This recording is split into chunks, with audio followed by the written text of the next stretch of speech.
What is going on, guys? My name is Jay and I'm back with another tutorial.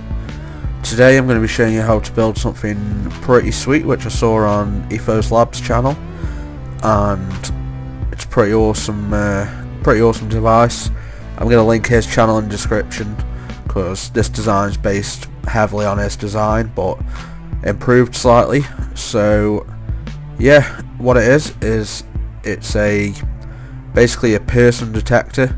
So when someone gets in within 16 blocks of the detector, there's a redstone current emitted, and it works using mob spawners.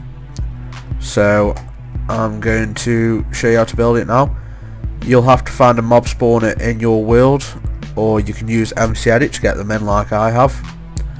And if you want a tutorial on how to use MC Edit, then don't forget to leave a comment and let me know you want to see that. But the most efficient design that I've made so far uses spawners like this. So you've got 5 in this C shape at the bottom, and then a block sort of in the middle, where no blocks are in the middle, and then you want 2 blocks above that gap, and then another spawner. So let's get started and I'll show you how to build it. Like I say, you want your mob spawners like this. I'm using zombie spawners because, you know, I don't want to get blown up. So yeah, first of all you want your pressure plate like so, and you want to take out the block next to it. You want a redstone repeater going into that block, and then you want a sticky piston facing you, so when you step on the pressure plate the sticky piston comes towards you like so, and you want to put a block on top of that, so I'll be killed if I stay there any longer.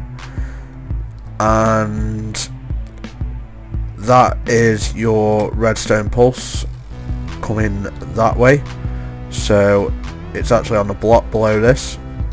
So the block below your piston, you put some redstone, then when it comes on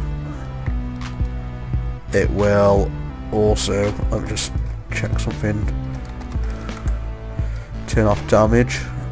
Right, okay, so now if I'm standing on that pressure plate, a redstone signal's emitted, as you can see, because I've got this redstone at the back here, and that's basically all there is to it. I'm just going to tidy this up. Obviously you have to have your mob spawners enclosed because they won't spawn if it's not dark, and you want to cover it up completely apart from this gap here where the pressure plate is. You want to leave that for now like so.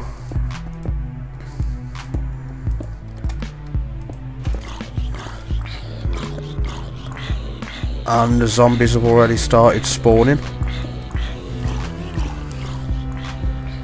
but you want to cover it up completely like so. So now you can see zombie spawns and a redstone signal is given off, and that's what you want it to do. And basically if you're within 16 blocks it's gonna give the signal off, so you can connect that to whatever device you want to use. And as you can see, because there's so many spawners around it, it happens basically instantly. So if I just set up a quick demonstration, fly back here to more than 16 blocks away, and as soon as that zombie dies that torch should light up. So yeah, the torch lights up, and then when I'm within 16 blocks the zombie spawns and the torch goes off. So that represents your signal, and that's all there is to it basically. I've got a couple of examples of what it can be used for. However, they do work, but they don't work perfectly because I used an old version of the design which didn't have as many spawners, so it can take a little while to work, but it will work eventually. It's under the floor somewhere here. And what happens is when a zombie spawns, gives off a pulse, and a jump course will come out of the wall. So all that is is some pistons behind the wall, and this isn't needed, that was just something I was playing with. And when a zombie spawns, it'll give off a signal, and that travels over the pistons, so as long as the zombie's still in the trap, they'll stay out of the wall, so it sort of adds a timed element to it. But if you don't want to do that, you could always use an RS latch and have him just come out as soon as you're in within 16 blocks and stay out. So there's that. Another use is as a trap. So when you come into this hallway, as you can probably tell, there's a lava trap, and if I can just get it to trigger, this again is using the old one, so it's not very efficient. If it was using the new one, it'd probably work instantly. Well, it would work instantly.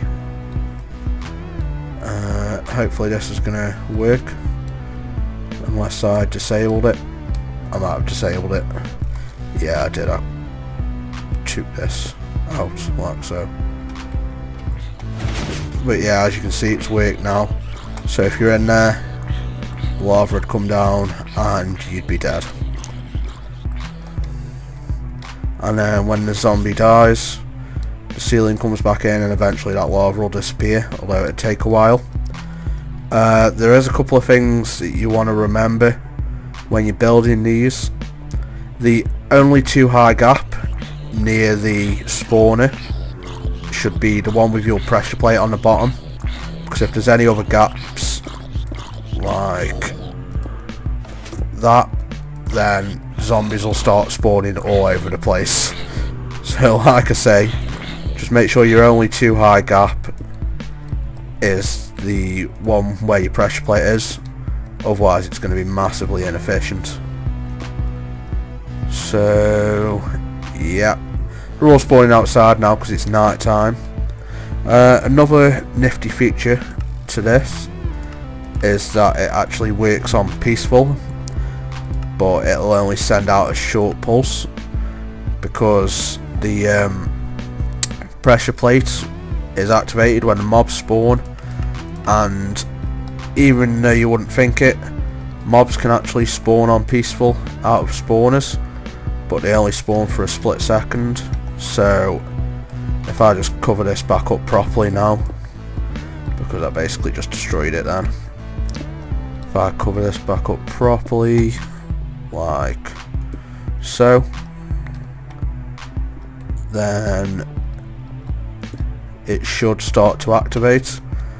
See that? It's activating because the zombies are spawning on that pressure plate and then despawning instantly, so it will still work on peaceful, which is nice for if you're building adventure maps or whatever. And yeah, that's about it, guys. If you found this useful, then please leave a like and leave me a comment. Let me know how you think I'm doing, let me know what you want to see in future, all that jazz.